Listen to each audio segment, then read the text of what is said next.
Welcome, ladies and gentlemen, to the Square One podcast.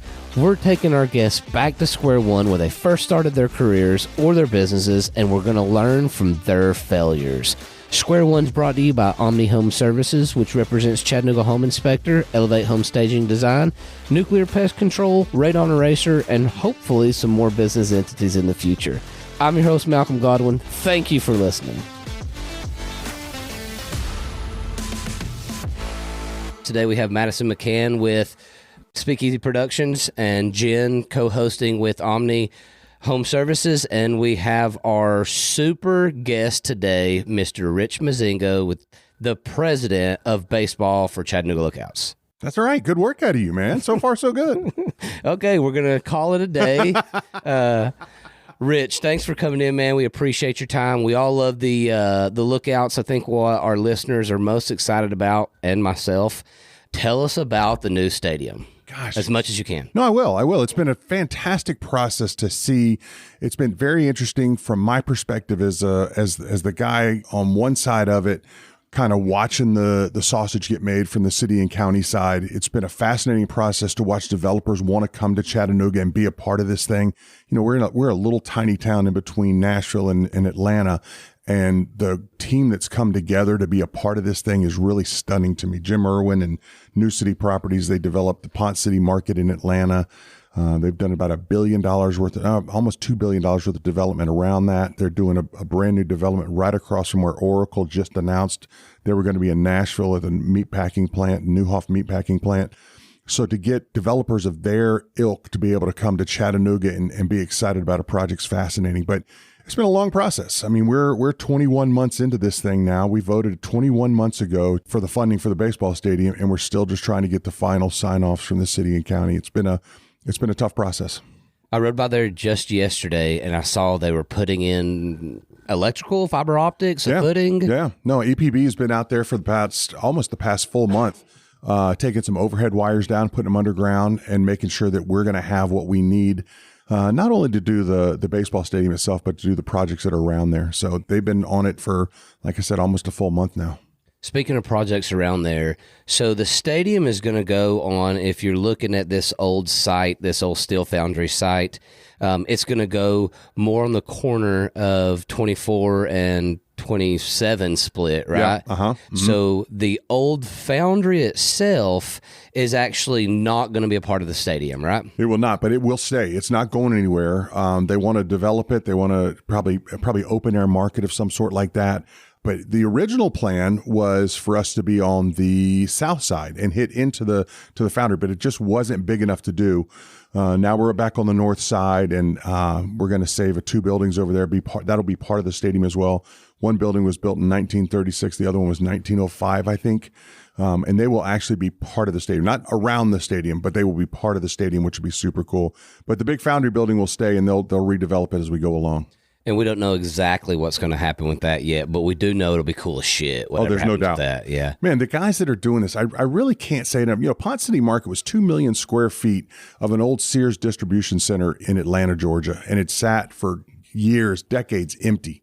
And Jim Irwin was kind of the lead guy on that, and it's just amazing. It's the number 2 destination in the Southeast for Ubers.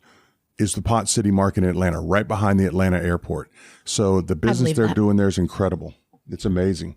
What is that? The Pont City Market? Yeah. It's everything you can think of. I mean, it's shopping, it's housing, it's kind of live, work, and play to the nth degree. Huh, that's cool. 2 million square feet, though. Wow.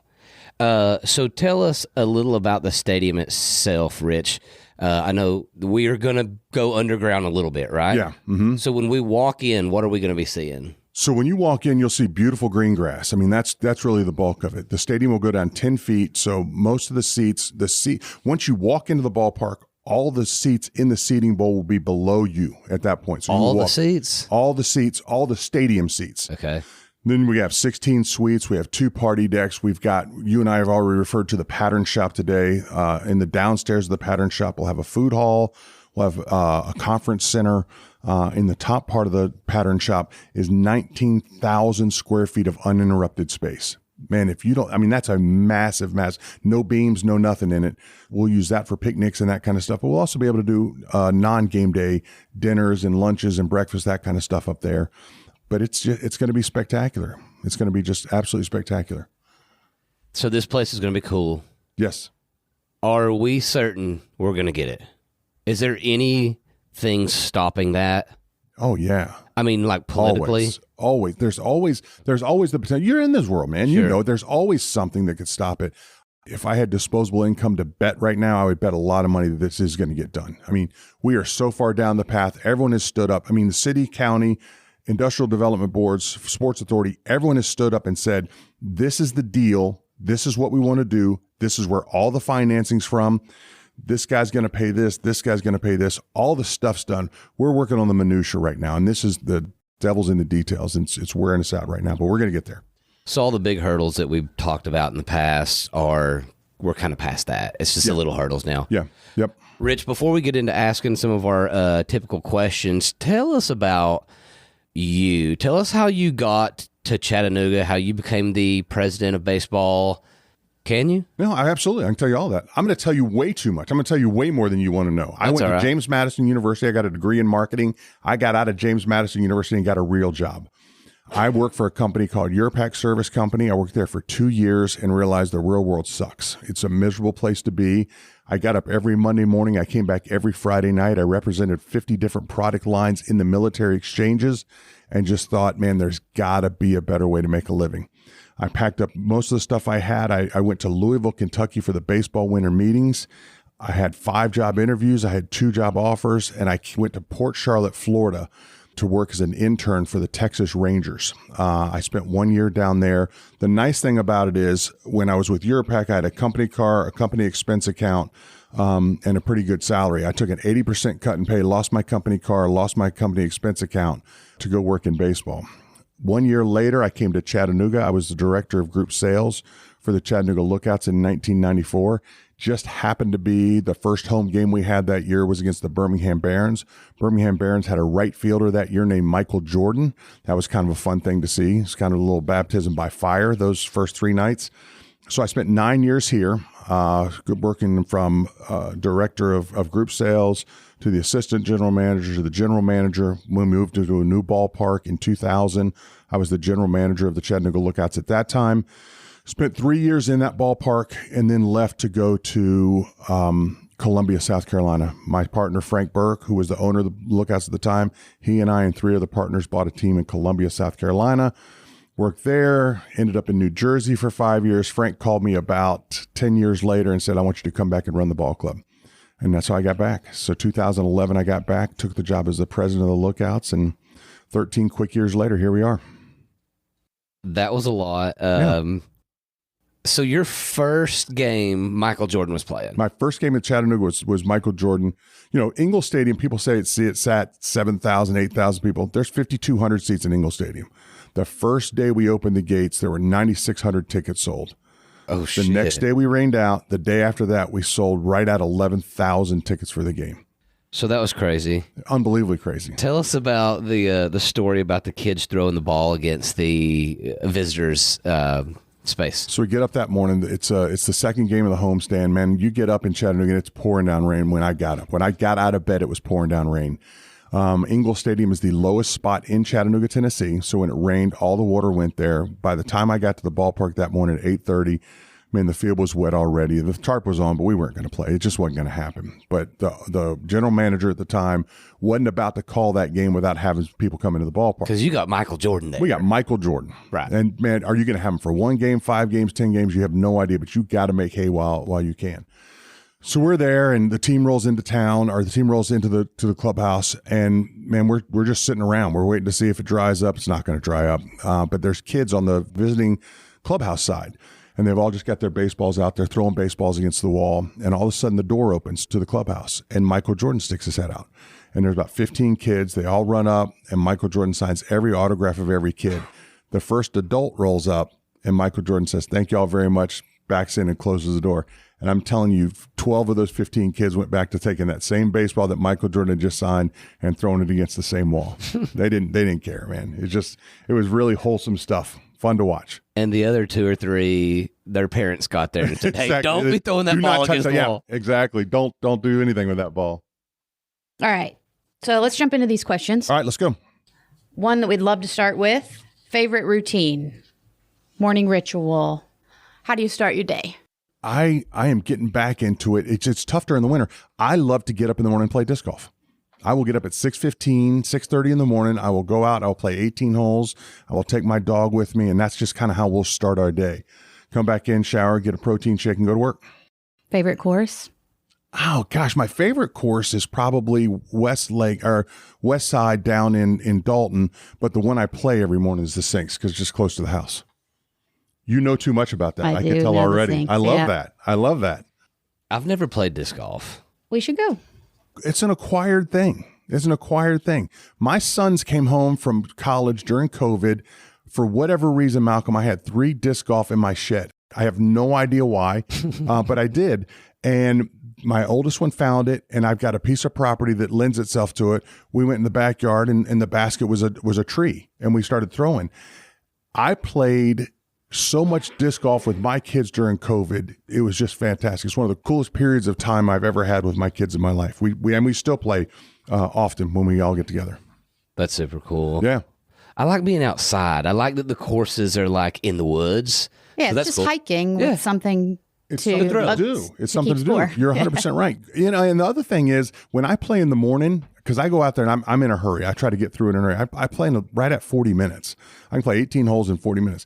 Man, you go to golf, man, you're 4.5 hours, 5 hours. Hey, dude. I got 9 holes in golf in me. That's it. I'm done at the most. Yeah. Because if I'm doing good or bad, I'm doing bad on the next 9. And then I'm just breaking clubs over my knee, throwing that shit in the drink. And You're it's just Lookout frustrating. baseball, man. If you're good in the first half, you'll be bad in the second half or vice versa. It's going to happen. That's funny. Okay, Rich, our target audience is aspiring professionals. So anybody, I guess you're a little unique because the path of baseball is a little different. But if you had any info, any words of wisdom to somebody about as far as a positive return on investment, what can they do right now to create that positive ROI? Well, I think you pay attention to what's around you. I think you pay attention to what's going on in your world, in your business, in your life. I think the one thing that I would ask people to do is don't be afraid to make a change. I think one of the best things that I ever did was be willing to leave Chattanooga. I love Chattanooga. I loved Chattanooga when I was here the first time, and it hurt my feelings to leave, but it's probably the best thing I ever did. But, the other stuff is it's that textbook stuff. I mean, work hard, be willing to do the extra stuff. And I think everybody knows that stuff. But be willing to make a change, but also understand the grass isn't always greener on the other side. Why was leaving Chattanooga the best idea? I had worked for Frank Burke, who was one of my best friends. I love him to death. And he ran a baseball team one way. And that's all I knew. I knew exactly how he did it. I could run it exactly how he did. I went to Columbia, South Carolina. I ran it exactly the way he did. I went to Greenville, South Carolina. I ran it exactly the way he did. And then I had the opportunity to go to work for someone else in New Jersey. And outside of the fact that I had to go to New Jersey to do it, it's probably the best thing I ever did in my life. It was amazing to learn a different way to look at the business and to see it a different way. I mean, if you work with the same people all the time and you're in your own silo, you don't really sometimes have the opportunity to grow the way you should. So speaking of growth, our big thing is we talk about failures because, well, we all have them. Can you tell us about one huge failure you've had and what you learned from it? Gosh, I don't know. We have failures daily. A huge failure is hard to do. I mean, we're a baseball team, and the fact is, whatever we do, we have the chance to fix it tomorrow, and we do fix it tomorrow or whatever it may be. So, I think our failures have happened in very small instances and have made us so much better as we go along. One of the cool things we do at AT&T Field is Most Improved Student. So a Most Improved Student program, it goes up to about 70 different counties around us, and we invite kids out. We invite teachers to nominate kids, and improved is whatever you want it to be. Raise their hand or sat in their chair all the way to lunch that day or actually handed in their homework. It's not straight A's. It's not read 50 books or anything. It's just most improved. And it's one of my favorite things we do. We had a time one time where we had a double header coming up, and we typically do a parade of the most improved students before the game. And this is one of those games. I mean, it was going to have to be at 4:30 in the afternoon, and people weren't going to be able to get there. So we decided to do it in between the games. So we lined all the kids up in the back, and the game went extra innings. So we have kids standing on a hot road for, gosh, I bet it was 45 minutes, man. They were miserable. They were hot. They were thirsty. But, man, we had to be ready to go when the game ended. So that was a huge failure for us. And I tell my staff all the time, one of the things I try to do is think about why moms want to yell at me and mitigate that. Let's figure out why moms aren't going to yell at me today. So we get that done, and kids are already done. And then by the time I get back, moms are screaming at me. What have you done to my kid? Why have you done this? All that kind of stuff. And from that, we sat down, made a decision, and now everyone in the world, they go out with their families. They go out with whoever they want to go out with. So we don't separate kids from families. And, it's a small one, but it's made a huge difference for us. That wasn't your failure. That was just like life, right? Mm-hmm. Mm-hmm. I was thinking also that the Lookouts didn't play for 18 months or whatever it was during COVID. You guys got through that. So lots of cool stuff. I love your how can mom not yell at me today. Yeah. In fact, we just talked yesterday about one of our kids, Atlas's friend, getting that award. I think that's Tuesday. Last Tuesday? Could this come Tuesday? We'll do it 9 different nights this year. Okay. Well, so very, very well possible.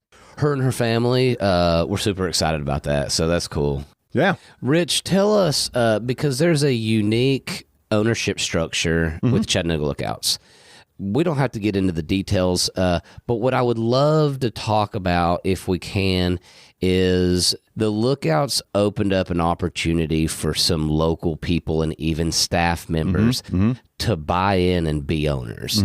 Can you tell us about that? Absolutely. I think it was one of the great moves that so Jason Fryer is our managing partner. He's the managing partner of a group called Hardball Capital. Hardball Capital owns a portion of the Chattanooga Lookouts, the Columbia Fireflies, and the Fort Wayne Tin Caps. So Jason is the managing partner of all 3 of those teams. But when you go into these towns, what people don't want is an outside group coming in and buying the Chattanooga Lookouts. I mean, we've been here since 1885. This is supposed to be by someone in Chattanooga. So he came in, and the first thing he did was look for local people who wanted to be a part of this opportunity. He came in. I think he had 9 people right off the bat. And then we had one more opportunity that came up to us a couple years later. I think there's 21 local owners. And I'm telling you right now, the vast majority of their names you would know. People who are just like, man, we'd love to be a part of it. No one's sending their kids to college on money they're going to make with the Lookouts, but it's a cool thing to be a part of. It's a cool thing to say you're a part owner of. Is there a way we can get in on that, or no? That's... it's wild to me how many people ask me that. Yeah. The amount of people that ask me, how can I become an owner of the Lookouts, is stunning. Someone's got to want to go away. Someone's got to want to go away. Is that like the setup? Is there is an opportunity maybe in the future, but somebody has to get out of their ownership? That's interesting. Yeah. Tell us, Rich, something that was, we were at the ballpark last weekend, thought it was fantastic. Alternate identity. Oh, yeah. About the Wreckers. Yeah. Tell us how you came to pick the Wreckers as an alternate identity. Well, there's a ton of minor league baseball teams that have done alternate identities, and they've done the bouncing pickles, the tacos. Okay, sorry. I didn't know you were drinking right then. That's my bad. But the bouncing pickles, the tacos, the cheesesteaks, just silly things in all these different communities. When we started looking at it, we're looking for a fun logo. We're looking for something that's cool we could do, but we really wanted to tie it into Chattanooga. It is amazing how much my staff loves Chattanooga. We are huge fans of Chattanooga, Tennessee, and we want to be a part of that. So we all look for things that were very Chattanooga centric, and we came up with the opportunity to do Wreckers. Someone came up with that idea, and we kind of ran with it. We had not talked to anyone in the outside world. We built this design. We had the plan. We knew exactly what was going to do going forward. We built the logos, all those sorts of things. And then we went out to the first 2 partners we talked to. We talked to Miller Industries. We talked to International Towing Museum. And they were the shortest conversations you can imagine. They were like, yes, Yes, we want to be a part of it. We want to be a part now. So we have rolled out the Wreckers. It's an alternate identity. We're going to dress up as the Wreckers 5 times during the course of this year, with 2 of them already gone. But it's been amazing, the amount of merchandise that we have shipped all over the country. We've sold merchandise to 35 different states for the Wreckers. How? Why? I'm like, people just see the logo and they're like, that kicks ass. Let me get it. That's what I did. We had a couple that flew in from Portland, Oregon, because they own a tow truck company in Portland, Oregon, and they were so pumped about it that they got on a plane, flew to Chattanooga, bought tickets for both weekend games, and they left with everything: hats, shirts, jerseys, everything. It was amazing. It actually gives me chill bumps to talk about. I love it. So, I love it. If you don't know, Miller Industries is the largest wrecker production person in the world, Yes. right? Yeah. So they're right here in Chattanooga, Tennessee. In fact, I used to work on armored military vehicles, and they produced the armored recovery vehicle. Yeah, right here in Chattanooga. And we used it. I mean, we would literally turn these $1 million trucks over and dump them in a 40-foot hole full of mud and water, and we would use their wrecker to pull it out. Oh, that's amazing. It was a hell of a truck. Well, the first tow truck ever was built in Chattanooga, Tennessee. Right here in Chattanooga. Yep. And the specifics on that is the double boom or something. Double boom, and it was built by Mr. Holmes, the Holmes Wrecker Company. Yep. And if you haven't checked out the only wrecker museum in the United States, it's here in Chattanooga. I got to tell you, we had the unveiling of the Wrecker's identity at the Wrecker Museum, and I have talked to a handful of people who said, man, I've driven by it 500 times and never considered going in it. It is unbelievably cool to go in there. It really, really is. It's worth your time. I'm guilty of that too. Where is it? Right on Broad Street. Right by the Publix on Broad Street. Yeah. As you're driving towards Lookout Mountain, it's on the right-hand side, right before the Publix. Very accessible. Everybody I hear, and I see like some of the old school tow trucks coming into town on a flatbed, and I know where it's going. I'm like, that is awesome. Yeah. But I've still yet to go. So no, it's worth it. It is worth it. Atlas and I are going to make a field trip there very soon. I know Jen's got a couple other questions for you, Rich, but one of the things that we had Andrew Zito in here the other day. Rockstar. He is phenomenal. You motivate, 12 full-time employees? 17 now. 17? And how many part-time? Gosh, I have 300. We sent out W-2s last year to a little over 300 people. That's a shitload of people. Yes, it is. Okay. And Andrew you actually talked about taking an extreme pay cut to get into baseball. Andrew talks about, showing up at 7:15 at night, working an event, going into extra innings, and then being there first thing in the next morning, rolling hot dogs. So to me, that almost sounds painful to motivate somebody to do that. Is this just the happiness of baseball? Is there something? I mean, we all struggle to motivate employees. Do we all need to just play baseball? No, I don't. I don't know that it's baseball. When I got into baseball, because I loved baseball. I take it or leave it now. Okay, I could absolutely take it or leave it. What I get to do though is I have 70 parties a year, and no one comes to the ballpark that doesn't want to be there. No one has to go there. So everyone that walks in the gate's happy. They want to be entertained. They want to have a good time. They want to enjoy themselves.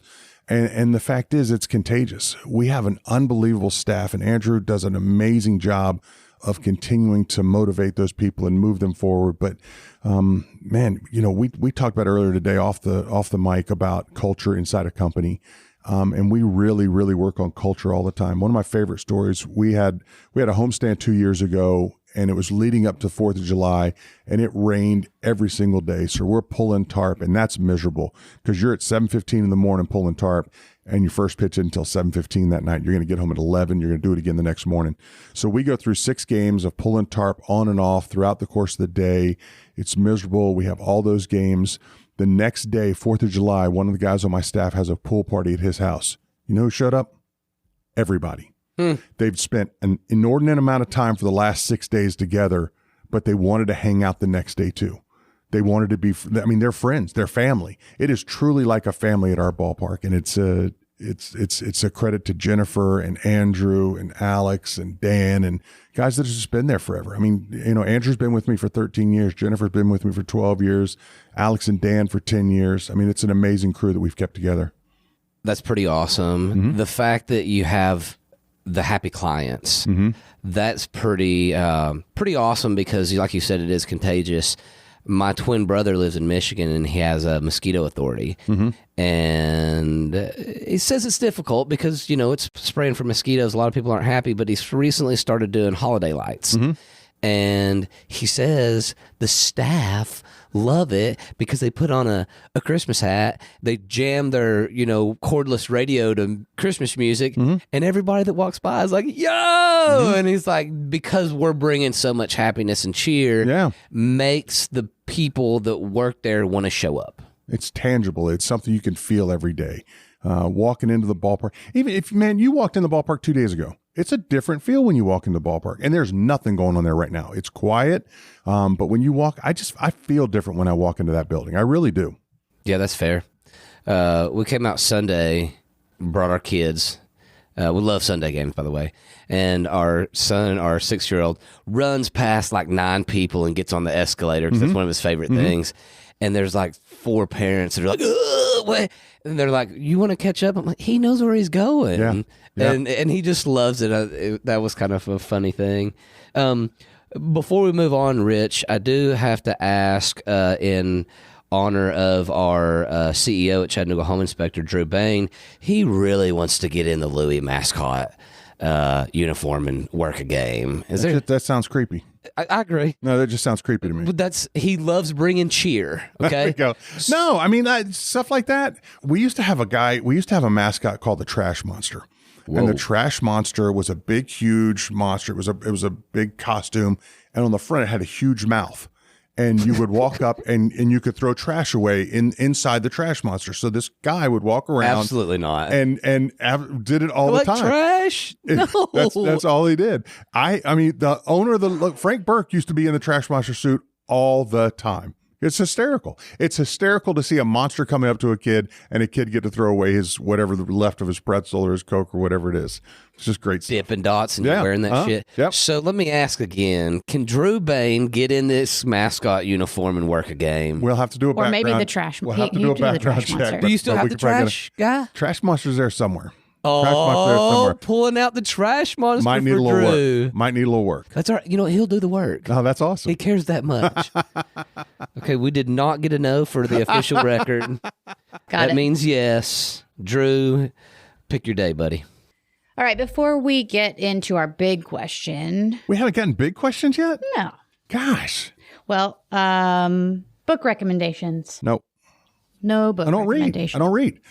I know that sounds terrible. I know it makes me sound like a petulant little third grader, but I do very, very little reading. I enjoy it when I do, but I just don't do it very often. And it embarrasses me to say it. Well, it doesn't embarrass me that much because I said it out loud, but I just don't read. What about podcasts, music, any? So I'm a music freak. I listen to music all the time, and I love music. And I kind of run the gamut there.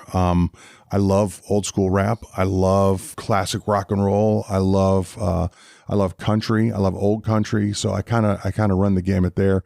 Podcasts I listen to. I love the Smartless podcast. I think the Smartless podcast is brilliant. But outside of that, this podcast is really my very favorite. Absolutely. You heard it here first. You know what? I don't think it makes you sound like a third grader, Rich, that you don't read a lot of books, although I was in your office the other day and you had some books and we talked about them. No big deal. But, you talk to so many people on a daily basis that would make me put on my headphones and put on just white noise.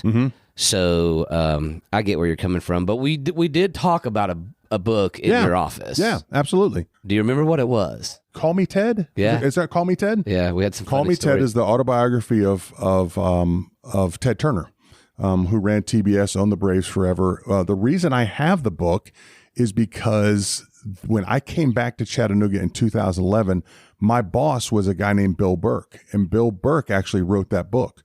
Bill Burke was the president of TBS when he was 29 years old, came back, was the president of the Weather Channel later in his life, and is doing his own movie stuff right this minute. But I've known Bill Burke is one of my favorite people on the earth. I think he's an amazing person. Hey, haven't read that book either. It's on my bookshelf, I was just though. about to ask. Have It's you on read my it? bookshelf. I've listened to that book. It was pretty awesome to learn about. Malcolm Godwin, not Malcolm Godwin, Malcolm Gladwell books. I love Outliers and Tipping Point. They're fantastic books. I read What the Dog Saw. Yeah. That was pretty interesting. Yeah. Just I thought they're probably the least favorite of mine of all the ones that I've read of his. Is that one? Yeah. But he's got great books.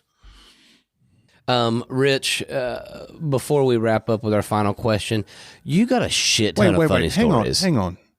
I just feel like We're just getting building built it up up. to We're this building it last up. question. It's Building it going to up. be horrific, just horrific. The last question is, can we have your wallet? No, I'm kidding. You've got so many fantastic stories of like baseball and some fun shit. Is there any other stories that you want to share with the crowd that for entertainment purposes? I've got one. I got one that I like a lot. I love the fact we didn't practice this or you give me the heads up for this one, but we did give you a heads up. You just didn't fill any of your shit out. Yeah, that's So good. there's that. That's a good call. It's 1996, and we're at Ingles Stadium, and we have booked an act in called the Dynamite Lady.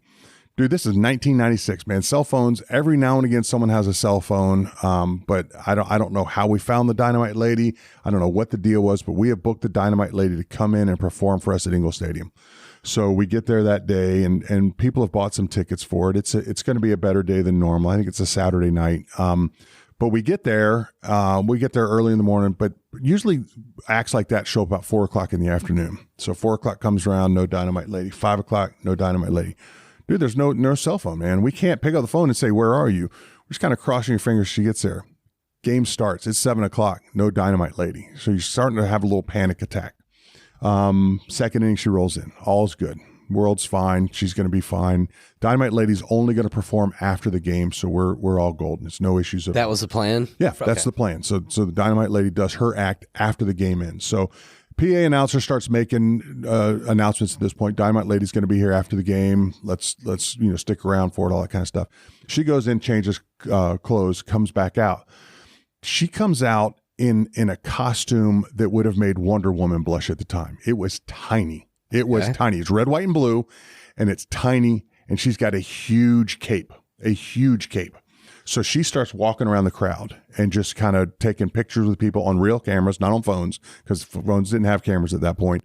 But so, sixth inning, seventh inning rolls around. We keep making announcements, and sure enough, the end of the game comes around, and it's time for the Dynamite Lady. No one leaves. Game ends, no one leaves, because everyone wants to see what the Dynamite Lady's going to do. So about that time, the PA announcer says, hey, look towards the third base line. And at that point, smoke goes up, and these 4 guys come out in matching outfits, shorts and a shirt. I mean, it wasn't crazy. And they have a huge white box on their shoulders, and they march that thing out. The theme song for 2001: A Space Odyssey is playing, and there's just kind of a murmur through the crowd, and people are excited to see what's going to happen. They go out and they put this box square on the pitching mound.